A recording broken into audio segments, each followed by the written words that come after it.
Yes po, good morning po muli sa inyo lahat. Magandang umaga sa inyo lahat mga kabayan, sa ating mga taga-subaybay. Kumusta na po kayo?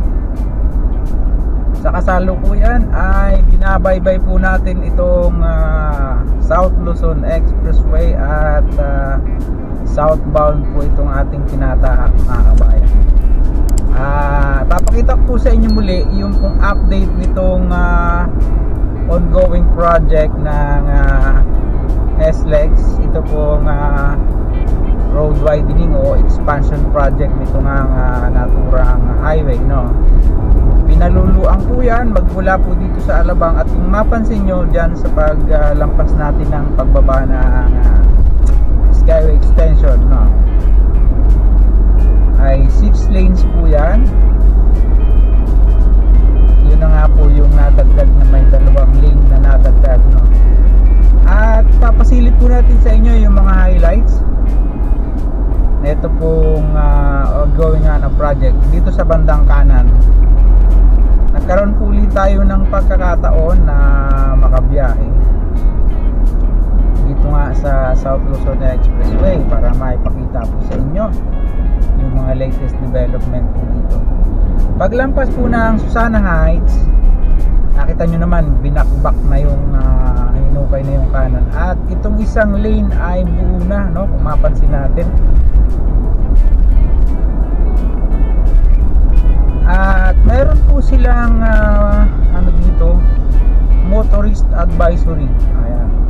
Hindi lang natin siya makakuhanan ng ano dahil tayo po ay moving. Pero more or less ang sinasabi po dyan, ito pong time frame nitong project na ito ay 24 months or sa madalit sabi 2 taon, ano?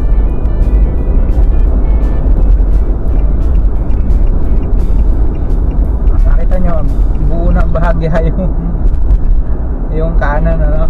Yan. Pero meron pang isang lane na naiwan at itinutuloy pa po yan. Delikado yung mga cone ay napunta sa gitna. Nakita nyo naman bago dumating ng exit nitong San Pedro. Ayan, no?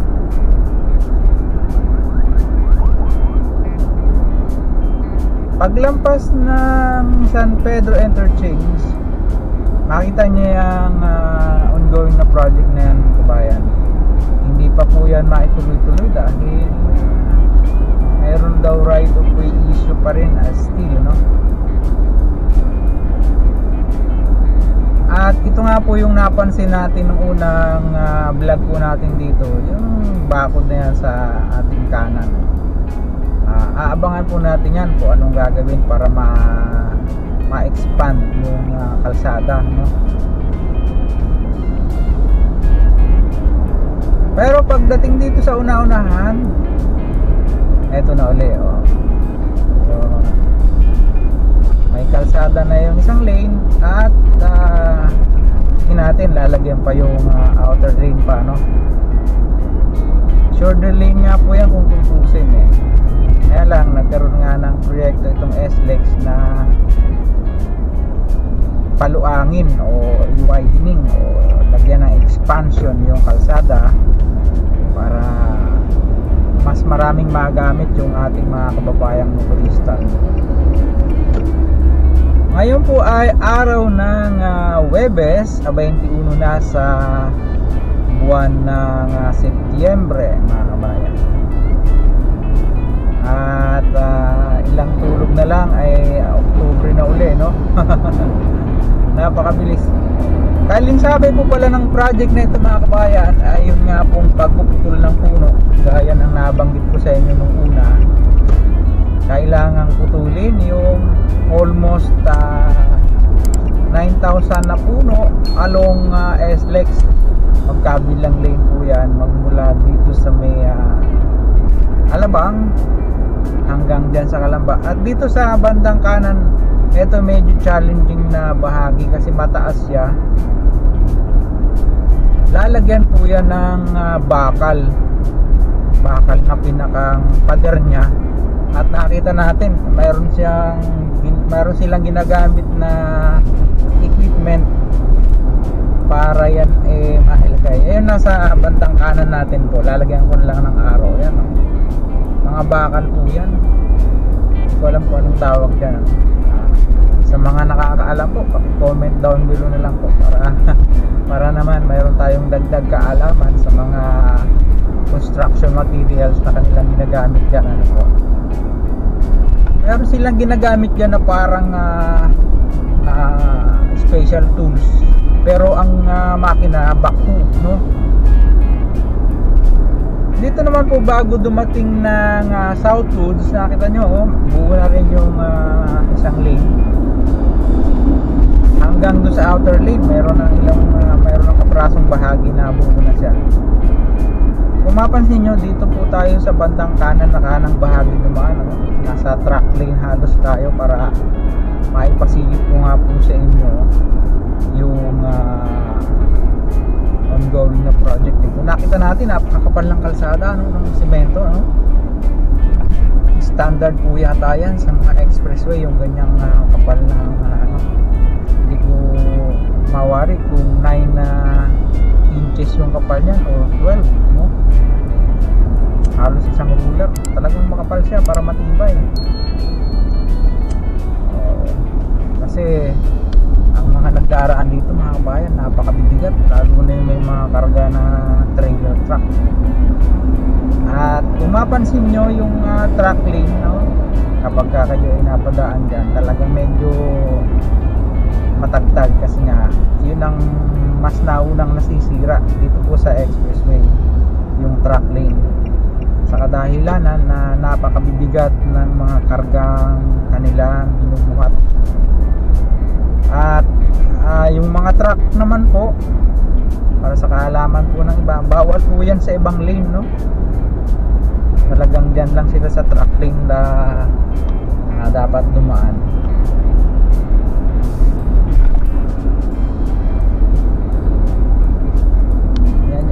Yan, oh, malabakal na. Dito bago dumating ng Carmona, buo na rin po yung outer lane nya, oh. Samentado na sila. Pero tingin ko hindi naman nila minamadali kasi kakaumpisa lang yan halos. Parang buwan pa lang yung nakakalipas. At ang time frame nga po niya, sabi ko sa inyo kanina, ay 24 months or 2 taon. Tagal-tagal na gawaan. Wow!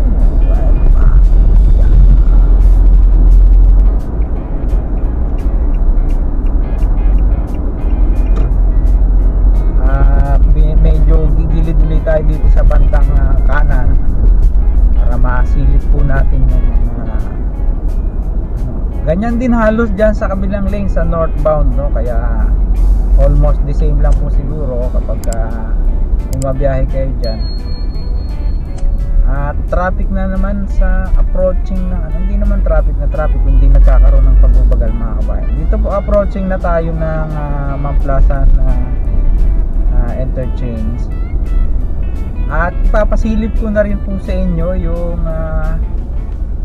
ongoing din na project ng pagsasayos ng Mamplasan interchange, no? Pinaluluang siya, inalis yung mga makita nyo mamaya sinasabi ko. Kaya samahan nyo po ako hanggang dyan sa dulo. Malapit na lang naman. At siguro hanggang doon na lang natin tatapusin yung ating video sa Mamplasan exit, ano?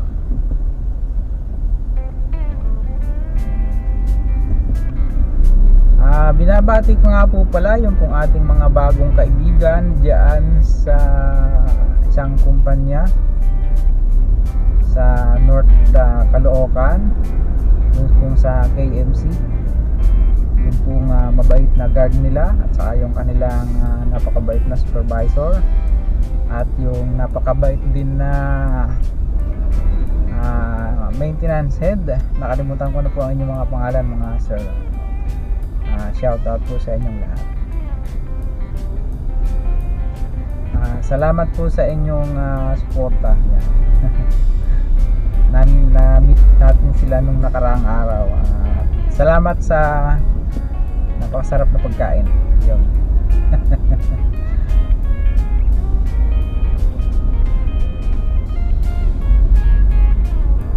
eto na nga ang sitwasyon, kabayan. Tingnan natin kung anong nangyari, no? Dahil sa expressway na ganito, very unusual yung ganyan na medyo takbo natin talagang lakad tao lang, ika nga.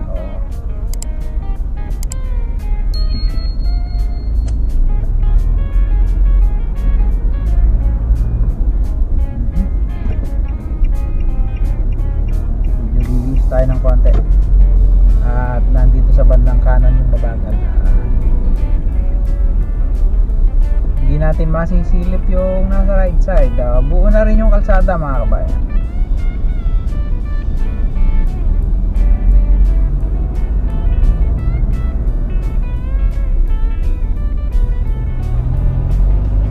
Siguro i-replace na lang nila yung mga puno na pinutol, no? Kasi meron pa namang natira na konting bakanting lupa diyan sa kanan bahagi. Pero yung sa iba talagang sagad na sagad, ibang part. Dahil hindi pala siya standard yung luang ng expressway, no? Mayroong part na medyo makitid siya. Alanganin sa 6 lanes. Oo.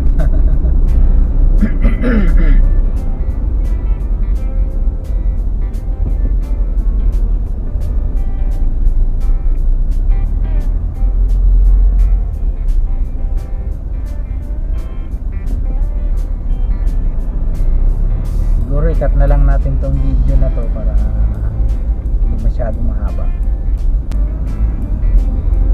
Ayun, oo, may nasiraan na trailer truck. Nabali ang langis. Ay lang niya, bumangga sa barrier, warak ang bumper. Ito na yung approaching ng Mamplasan, mga kabayan. Ay buo na rin yung isang lane, no? At mayroon pang mga binabaklas na yan, sa bandang kanan. Nakikita nyo naman sa ating video lamang, nakita nyo yung yung poste na yun, problema rin yun. Kung lalagyan ng kalsada, sayang lang, diba?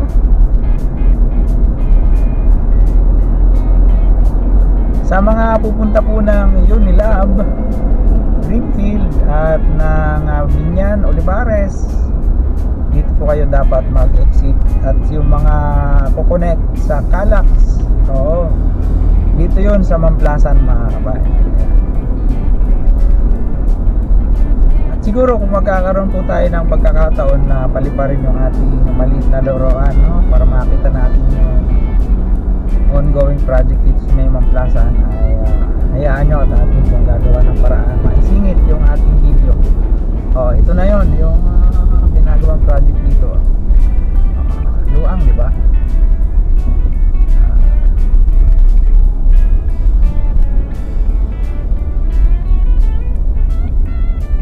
Ayun, hanggang dito na lang po muna, mga kabayan, yung pong ating video na naibahagi sa inyo. Yan nga yung update ng SLEX ongoing project na widening o expansion. Maraming salamat po sa inyo pong pagsubaybay sa mga ngayon lang nakapagawi sa ating maliit na YouTube channel. Sana po huwag niyong kalimutang mag-like at mag-subscribe. Pakipindot po ang notification bell para lagi po kayong updated anytime na mag-upload po tayo ng bagong video. Kung muli si Kabayang Alex, lagi nagpapaalala, mag-ingat po tayo, lagi tayong manalangin at magpasalamat sa Diyos. Ingat po. See you po on my next vlog, God willing.